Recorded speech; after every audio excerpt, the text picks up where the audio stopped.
Hello friends, welcome to இன்றைய special. இன்றைய பொழுது இனிய பொழுதாக நம்மளோட இணைந்திருப்பது உங்கள் தொழில் தேன்மொழி. நான் இன்னைக்கு ஒரு ட்ரெடிஷனல் ரெசிபி தாங்க போட்டிருக்கேன். பொதுவாக இந்த ரெசிபியை நம்ம அடிக்கடி செய்ய மாட்டோம். எப்ப வீட்டுல மாவு இல்லையோ அப்பதான் எமர்ஜென்சிக்கு இந்த ரெசிபியை கையில எடுப்போம். ஆனா இது ரொம்பவே ஹெல்த்தியான ரெசிபி, ஹை ப்ரோட்டீன் டயட்னே சொல்லலாம். ஆமாங்க, இன்னைக்கு அடை ரெசிபி தான் போட்டிருக்கேன். இந்த அடையே நம்ம எப்படி ப்ரீமிக்ஸ் பவுடர் ரெடி பண்ணி வச்சுக்கலாம்னு பார்க்கலாம். இதை நீங்க ரெடி பண்ணி வச்சுட்டீங்கன்னா எமர்ஜென்சிக்கு டக்குன்னு எடுத்து யூஸ் பண்ணிக்கலாங்க. சிம்பிளா ஈஸியா செஞ்சு முடிச்சிடலாங்களா? வாங்க எப்படி செய்யலான்னு பார்க்கலாம். இதுக்கு நான் முதல்ல ஒரு பாத்திரம் எடுத்திருக்கேன். இந்த போல்ல நான் இதுக்கு அரிசி எடுத்திருக்கேன். இட்லி அரிசி தான் எடுத்திருக்கேன். நீங்க பச்சரிசி வேணாலும் எடுத்துக்கலாம், இல்ல சாப்பாட்டு யூஸ் பண்ற அரிசி வேணாலும் எடுத்துக்கலாம். இந்த கப்ல 1 கப் அளவு நான் இட்லி அரிசி எடுத்திருக்கேன். இப்போ இது கூடவே 1 கப் அளவு கடலைப்பருப்பு போட்டிருக்கேன். அரிசியும் பருப்பும் ஒரே அளவுல போட்டிருக்கேன். கடலைப்பருப்போட கொஞ்சம் கம்மியா துவரம்பருப்பு போட போறேன். அதாவது 1 கப் அப்படி போட்டா ஒரு 3/4 கப் அளவு நானு துவரம்பருப்பு போட்டா போதும். கூடவே 1/2 கப் அளவு நானு பாசிப்பருப்பு போட்டிருக்கேன். பாசிப்பருப்போட ரொம்ப கம்மியா ஒரு 1/4 கப் அளவுதான் உளுத்தம்பருப்பு போட்டிருக்கேன். உளுந்து நீங்க அதிகமா போட்டீங்கன்னா சாஃப்ட்னஸ் வந்துடும், அந்த கிறிஸ்பியா இருக்காது. ஆனா கடலைப்பருப்பும் துவரம்பருப்புல அதிகமா போட்டீங்கன்னா உங்களுக்கு கிறிஸ்பியா இருக்கிற மாதிரி இருக்கும். போட்டு நல்லா வாஷ் பண்ணிடுங்க. ஒரு 4 to 5 முறை நல்லா வாஷ் பண்ணி எடுத்துட்டு வரணும். ஏன்னா நிறைய அழுக்கெல்லாம் இருக்கும். நல்லா வாஷ் பண்ணிடுங்க, இல்லைன்னா உங்களுக்கு ஸ்டோர் பண்ணி வச்சுன்னா ஸ்மெல் வர ஆரம்பிக்கும். இதெல்லாம் நல்லா வாஷ் பண்ணிட்டு தண்ணி ஃபுல்லா வடிகட்டிடுங்க. வடிகட்டிட்டு துணியை போட்டு நீ கிச்சன்லயே ஒரு ஓரமா கூட நல்லா மாதிரி ஆற வைக்கலாம். உங்களுக்கு நல்ல வெயில் வெளியில போடுற போது நீங்க ஆற வச்சீங்கன்னா தூசு வராம பாத்துங்க. நல்லா ஆற வச்சு எடுக்கணுங்க.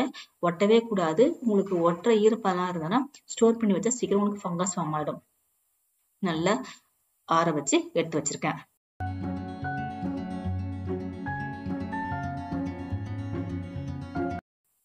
இப்ப நம்ம இதுக்கு அரைச்சதுன்னு வர போறோம். இப்ப இதுக்கு நான் ஒரு பேன் வச்சிருக்கேன். பேன்ல காரத்துக்கு காஞ்ச மிளகாய் 4 போட்டிருக்கேன்.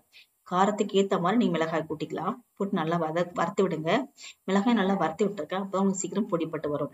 நல்லா வறுத்துட்டேன். இப்ப ஸ்டவ் ஆஃப் பண்ணிடுறேன்.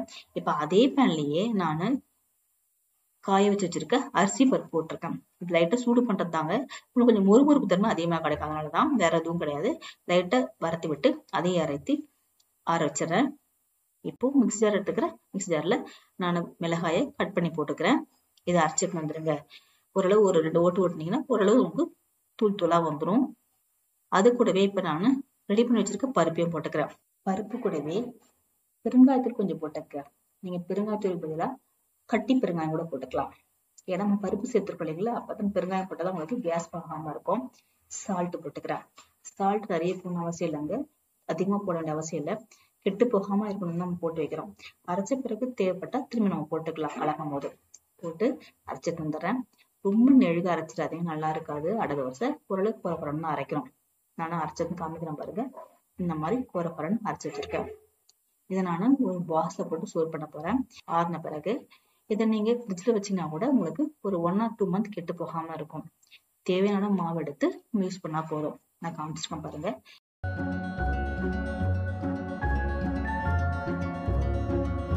இந்த கப்ல 1 கப் நான் மாவு எடுத்திருக்கேன். இந்த மாவை ஒரு பவுல்ல போட்டுக்கிறேன். எந்த அளவு மாவு எடுத்தணும், நீங்க எந்த அளவு மாவு எடுக்கிறீங்களோ அதே அளவு தண்ணி ஊத்திக்கீங்க. 1:1 ரேஷியோ தான். ஊத்தி நல்லா மிக்ஸ் பண்ணிட்டு ஒரு 1 மணி நேரம் to 2 மணி நேரம் ஊறி வந்தா உங்களுக்கு தோசை நல்லாவே இருக்கும். இந்த மாதிரி நீங்க ரெடி பண்ணி வச்சுட்டு 1 மணி நேரம் தோசை ஊத்தலாம்.